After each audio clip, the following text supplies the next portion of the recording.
Welcome to Season 2, Episode 47 of the Bulls REKAP Podcast. I'm Joe Cowley of the Chicago Sun-Times. You could obviously read my stuff in the Sun-Times. You could follow me on Twitter, X, whatever you want to call it. You could actually just go on the Cap channel and watch Cubs stuff, White Sox stuff. Bears are in full swing, and we got the Bulls too. So go ahead and smash that subscribe button. That would be greatly appreciated. We are dog days, but it is not dog days for Caleb Wilson. So I want to kind of timeline this. Talked a lot about him. Obviously, Vegas did a live report after one of his games. We did a hit. Caleb Wilson, obviously, that first game was tremendous, but he didn't. It isn't like it was just a one and done. I mean, he continued to impress, even though he didn't have the scoring output that he did in game one. The things he did, the highlights, every time he touched the ball, it was must-see TV. And then usually, once I leave Vegas, things kind of die. And I don't know if it's this rookie class or if it's Caleb Wilson himself, but it really hasn't. And we'll get to what ESPN just released a couple days ago. They did like a poll with their NBA insiders. Not that I'm putting a lot of stock in ESPN these days, which, you know, is a dying product in my eyes from what I used to look at it as. But it was interesting, and we'll go through that. But first things first, let's timeline this. So right when Vegas came to an end, obviously there was so much hype. The Bill Simmons thing kind of was the boot of all this and started off. People that haven't seen it, Bill Simmons, whether you like him or not, he's got a good feel for the NBA. His comment after watching Caleb Wilson and the Bulls in Summer League, he said, I was on the record saying I thought Caleb Wilson was the most undervalued guy at the draft, even at number 4, Simmons said.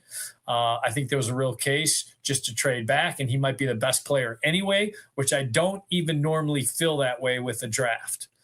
Then he comes to Summer League, and he hits threes. I got to say, he was talking to one of the other hosts, said, we're a little older, but he looked very T-Mac-ish to me, meaning Tracy McGrady. I mean, great compliment, obviously.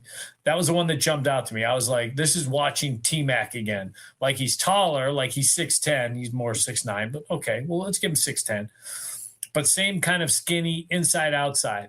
But then is adding the explosive Shawn Kemp, which we've talked about that comp before, side to it. And then the comment that obviously was the buzz all around was he said, if I was a Bulls fan, I would have no sperm left in my body. I think we all know what that means. I would lose my mind. Okay. So then there are a lot of comps coming out of Summer League. Pascal Siakam, Shawn Kemp. Then the big one, Kevin Garnett. Now we'll take us to the next part of the timeline of this building hype train, this locomotive that just wouldn't slow down. Draymond Green goes on his podcast. Whether you love Draymond Green or don't like Draymond Green, sometimes he says stuff for effect. I think Draymond Green is a great person that discusses the NBA from the side of the player. I just honestly think he's really good at it. And some stuff is exaggerated, whatever. But let's get into what he said. He was talking about watching Caleb Wilson. And obviously he's got a great rookie too, with what they got from Michigan. He said, I actually think that Caleb Wilson will be the most special of the group. By the way, Luxembourg in his building, Yaxel. So he's so good, and I think he's still clumsy. I think he still can't walk and chew gum at the same time, and yet he's already that good right now. So if that guy is still clumsy and he's that good right now, what happens when he continues to grow into his body and he ain't clumsy no more? I saw people saying his floor was Paul Millsap. That'd be a low floor, but okay. His ceiling was Kevin Garnett. No disrespect to KG. KG is probably top 3 power forward we've ever seen in our lifetime. Now, obviously, you got to do the work, and he ain't going to walk in like this. But the type of talent he is, I actually think his floor is Kevin Garnett. Boom. Again, a lot of words, a lot of big-time names thrown on the shoulders of a 19, 20-year-old kid. Dangerous, but okay. Then remember that last game that he played in Summer League. Guess who goes to watch him play? Kevin Garnett, a.k.a. the big ticket. Garnett comes out of that and says he was very impressed and called him the little ticket. Okay, more hype. Let's go a couple. So now let's fast forward a little bit. He comes back to Chicago. He's finding his way to Chicago, where to live, where to go, where to eat, who to hang with. A lot of he and Modest hanging out, whether they're in pictures, Instagrams, whatever. And that's great because those two could be the 1-2 forward punch moving forward for this team. Foundation pieces. Obviously, Bryson Graham has no ties to Modest. He could say, hey, Modest, I'm going to trade you for a future first pick or this guy. He has no allegiance to him. And it'd be foolish, but still, the fact that those two are hanging, then it was a couple of weeks ago. I want to say it was about 2-3 weeks ago. They show up at a Southside Pro-Am run and as teammates. Video leaked of that, or video was put out of that. I don't know if it was necessarily a leak.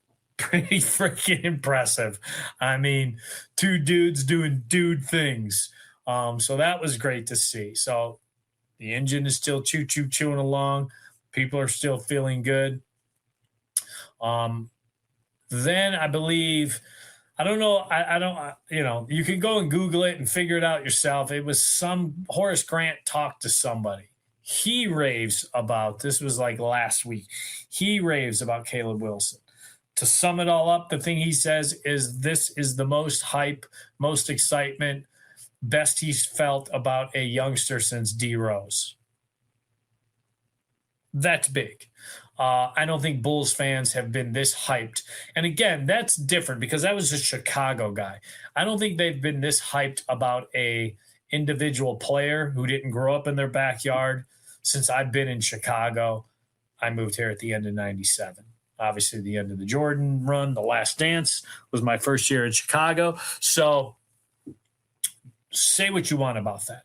And again, we are talking about a dangerous thing to jump on. We are talking about, yes, overreaction is the reaction of the sports fan, sports media, sports person these days. Then today is the 21st. So 3 days ago, ESPN comes out with a poll that I brought up. And what they did is they got their NBA insiders. I don't even know who it was. Kendrick, guys like that. Maybe it was Vinny Love, who we all know I love my guy Vinny. Some of their other writers. Don't know exactly who it was. But so they basically went through a poll. Which top pick has the fastest path to becoming an NBA superstar? They did the obvious. ESPN's going to play it safe. They did the obvious. Darren Peterson, who I said, I think it was about a month ago who I felt had the best odds to win Rookie of the Year. And I thought opportunity and skill set are the two mixes in this. The opportunity for Cameron Boozer is going to be the best because he doesn't have really much around him. So the touches are going to be there. And his game is tailor-made to fall out of bed and be a 2010 guy. The number 2 guy that I had on my list was Darren Peterson. And that's because I still am stuck on the Darren Peterson highlights that I saw from his senior year in high school, when he was going and facing the Boozer brothers and slaying them, when he was going and facing AJ DeBonsa and his senior year and slaying him because the ball was in his hands. Is Utah? Is the plan for Utah to do that? That's the unknown. Because of his scoring acumen and what we saw in Vegas, if he's the off guard, it might be a little difficult. But if the ball in his hands, all bets are off. I will flip and change because I will have more information, and I have, as Tom Thibodeau used to tell us, the greatest right you have is the right to change your mind. I will have changed my mind based on new information. If Peterson is the starting point guard for the Utah Jazz, which we don't know if that's going to happen, all bets are off because he will have weapons to go along with that scoring acumen. So I have no problem with them picking him 1. DeBonsa, I just don't know if the opportunity is going to be there. They picked 2, and then they picked Caleb Wilson 3, Boozer 4, because obviously, remember, during this whole draft process, it was always Boozer had the highest floor, lowest ceiling. That's the way these guys voted. The next question, who is most likely to make an all-NBA team first? Again, Boozer, I get, just because there's no talent around him. So I get that one. Peterson was 2nd, DeBonsa 3rd, Caleb Wilson 4. That one I understand.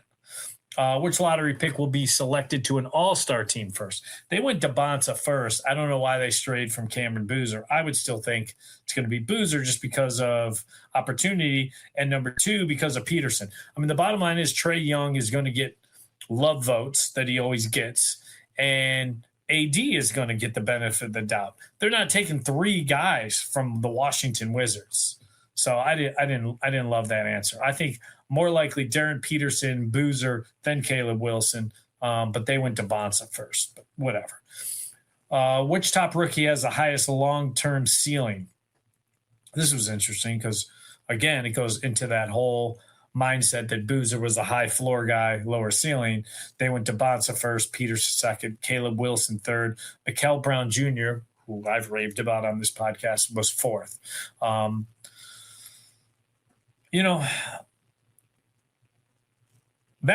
one I feel like, okay, as of right now, 1, 2, and 3, okay. The highest long-term ceiling. I mean, when you think about that, Trae Young, it might be DeBonce's team in a couple of years. So I don't know. I don't have a problem with that one. Which lottery pick will have the biggest impact on winning this season? Boozer was first, 100%. He's the only reason they're going to win or lose or impact that. Peterson second. Again, if he's in the ball's in his hands, I'm switching that. AJ DeBonsa, I don't know about that. Morez Johnson Jr., I kind of like that they voted that because of Cooper Flagg, Kyrie Irving coming back. If the rest of the front line, Gafford, Lively, if everybody's healthy, yeah, I mean, I have no problem with that. That's a sneaky one. And then Yaxel Lindeborg. Golden State being healthy, their veterans being healthy, that's 1A, 1B, and 1C. So Caleb Wilson getting left out of that, I have a problem with. Who will prove to be the biggest draft steal? This was interesting because you would think these are guys out of the top four, and it starts off that way. Braden Burries, again, with Milwaukee. I've raved about him. 2, Yaxel Lindeborg. No problem with that one. Darius Acuff, I don't think he's a steal. I think going number 7 is about where he slotted, so I'd cross that off the list. But Caleb Wilson going 4 is tied for 4th with Kingston Flemings, and I like Flemings in that spot. But the fact that Caleb Wilson is out of the first 4 picks is considered a steal, I like that because that resonates. That tells me, yeah, we keep putting Boozer in front of him and DeBonsa and Peterson as far as long-term things, but he may be the best of the top 4 anyway. So that's what that tells me. I like that vote. That kind of resonates. Which rookie landed in the best situation? Cameron Boozer 1, Morez Johnson 2, Ademara 3, DeBonsa 4. I would go DeBonsa 1. He's coming into a tailor-made situation with a championship all-star forward who's been an MVP candidate and an all-star in Trae Young, who I don't love his game. I find it too unserious at times, but has made a run in the playoffs. Hasn't made one since, but I think DeBonsa comes into the best situation because the pressure is not on him to deliver, and Washington could be a playoff team. Morez Johnson, Dallas could be a playoff team. Ademara is not going to be a factor in Oklahoma City's success. He's another body to throw at Wemby. No, I didn't like that one. So, which of the top 4 picks will win an NBA championship first? This one's good. I don't agree with it, but it was good. Number 1, Darren Peterson, Utah. I would put him and DeBonsa tied there. And again, if Peterson is the point guard and plays point guard like I think he can, and like I saw his senior year before Kansas made him an off guard, trust me, I got why Kansas did that. He wasn't available a lot, and your lead guard, your point guard, has to be an available guy who's there all the time, who knows how to run the show. So I got why they did that. That was on Peterson. Boozer 2nd, DeBonsa 3rd, Caleb Wilson 4th. I mean, the team that's closest is either Peterson or DeBonsa. I think Boozer's the furthest away. I think the Bulls will finish better than the Grizzlies. So I would say Caleb Wilson in front of them before that. So, yeah, that was the last one. And that one I thought was the most interesting, who would win a championship first. And, again, I think these guys are all good enough where they're going to stay with their team. they'd really have to flunk out, or Darren Peterson would really have to kind of, fight with Ace Bailey, and one of them's got to go, blah, blah, blah. And I just don't see that happening. But the Caleb Wilson, who would win a championship thing, is interesting. I would put him ahead of Boozer. So, yeah, that's the latest Caleb Wilson hype. And then here's a little bit more for you that you should probably keep an eye on. Bulls veterans, we are getting close to Labor Day. Usually by the end of Labor Day, if they're not in town already, that's when all the veterans are going to be in town. Whether it's Josh Giddey, whoever it is, you're going to start hearing and seeing on social media. The Bulls have their own social media account, and they like to put stuff out. They're going to have plenty of stuff to put out. You're going to start seeing the videos of the open scrimmages, open runs, coming out of the Advocate Center, and you damn well better believe there's going to be Caleb Wilson highlights. So that's coming. The other thing, too, the sneaky thing, and Crime Dog will back me up on this, the closest thing we have to the stock market on this is these guys' cards, their sports cards.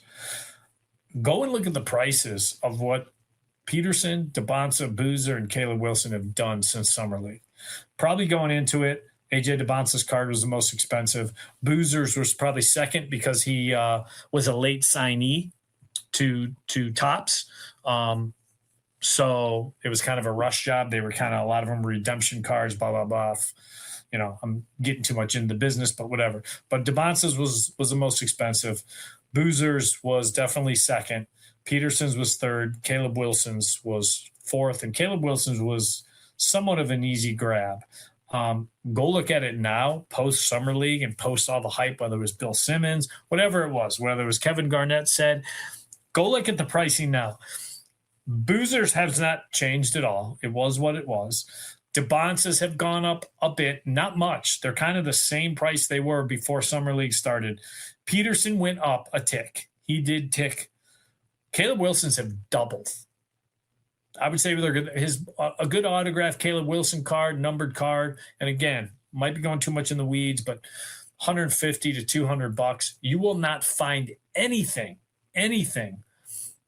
below a final selling price of $400, $500, $600. There's a lot of stuff in the thousands already, and that's Cooper Flag territory.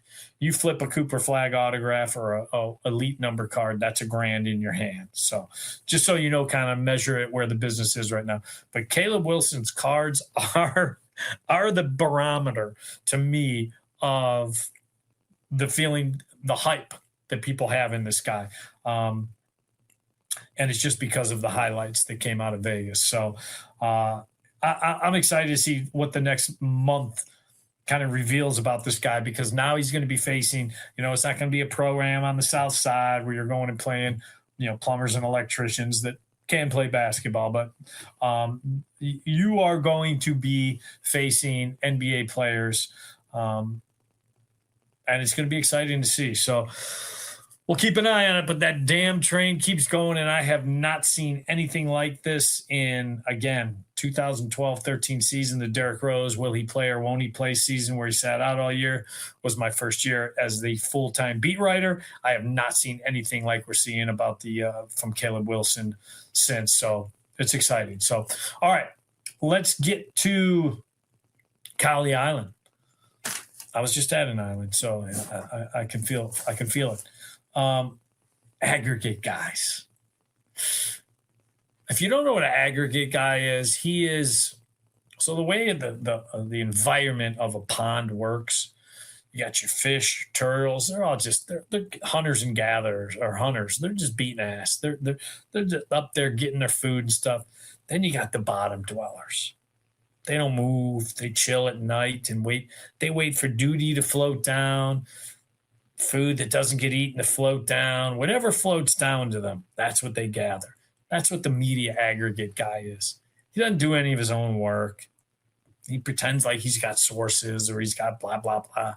And he just sits there and flushes through the internet and grabs a tweet of Casey Johnson's or Joel Lorenzi or Joe Cowley, and he'll put their name, but lots of times he doesn't link the actual column to give you the full credit, or He'll even be a bigger scumbag, rewrite it, put it on his website, credit you by name, but then put the link to his where he summarizes what you said so that he gets the links and he gets the hits. I mean, it's getting worse and worse.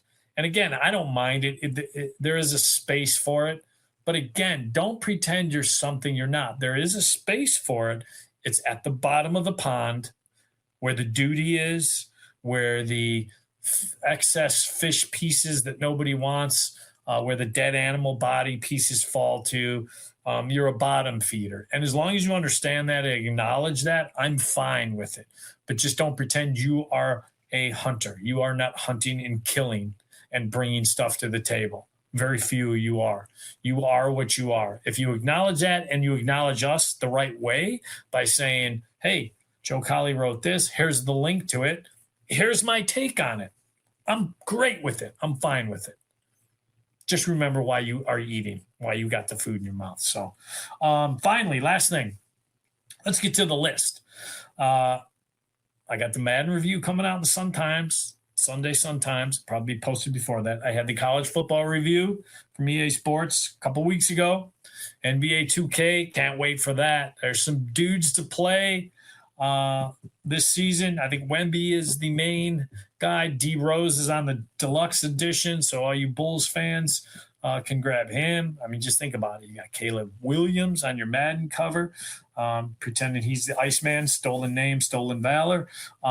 So I decided to do my top 5 games, sports games that I like, that I think, and again, this is my opinion, that I find the most fun, the most just pass the time, especially when you're an old balls like me. You start bringing your PS5 on the road. I know a lot of players do it. I know a lot of Bulls personnel do it, because your other option is to, do bad things. So this keeps you in the hotel and keeps your nose clean. So number 5, obviously formerly known as Tiger Woods Tour, but PGA Tour. Love the golf game. It's relaxing. It's a good way to kill an hour.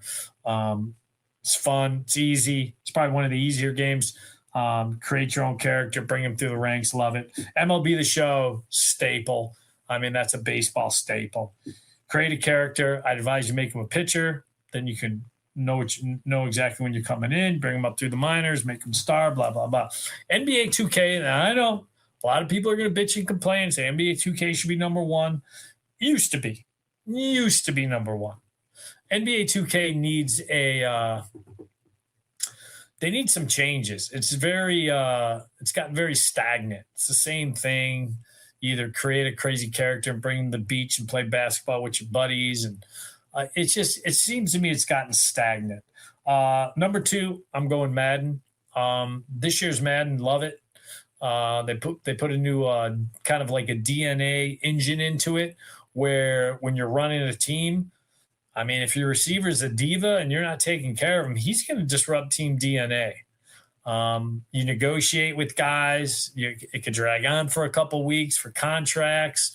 It's just a lot of cool stuff. And if you don't feel like dealing with that stuff, you got a GM and you could just delegate stuff to him. So if you want to delegate to Poles and let him trade, a top draft pick for a bad Steelers wide receiver, you can do that. It's very realistic. You can do that. It was done. So, and then, by the way, in Madden, I did trade. I helped the Bears out. I tried to move him to Hammond. Hammond wasn't an option. So we went to Canton. Close, kind of the same feel. So it's the Canton Bears. And I did this out of the love for Bears fans to make sure you guys wouldn't feel the curse, the famous Madden curse. And then I upgraded the quarterback spot. I got the Bears a young Super Bowl quarterback, and all they had to send to New England was Caleb Williams and a draft pick. We had to put a little sweetener in there because we are getting a Super Bowl quarterback, not a guy who threw a late interception in the playoffs. Drake May, welcome to Canton Bears. Pulled that trade off, so that was exciting. You can do it too if you want to be a winner. And then obviously the number 1, college football is great. It is great. The new NIL they added to it is fantastic. If you're a guy that likes running a legal program, You can no longer do that. You have to pay these guys up front. I think it was back. I think the last year they used to hit NCAA sanctions was, let's see, that was 2014. I want to say it was 2012, maybe 2010 was the last time they did the NCAA sanctions. I don't know if they'll look it up. I remember I used to talk to the game creators and ask them why they took the sanctions out, and it was more pressure from college saying it was a negativity. I thought it was great when I had a kid who didn't go to class or cheated on tests, and I had to, make a decision between suspending him a game or give him a little talking to. We'd give him a little talking to. We're not going to punish the whole team by suspending people. Trust me. That's our mindset. So I think that's number one. This year's game is outstanding. The players are perfectly imperfect, which they should be at the college level. So, yeah, it's great. So those are my top five. Number one, college football. And, again, if you really want to build a winner for the Canton Bears, follow my advice from Madden. So that's it. Till next week, I got next.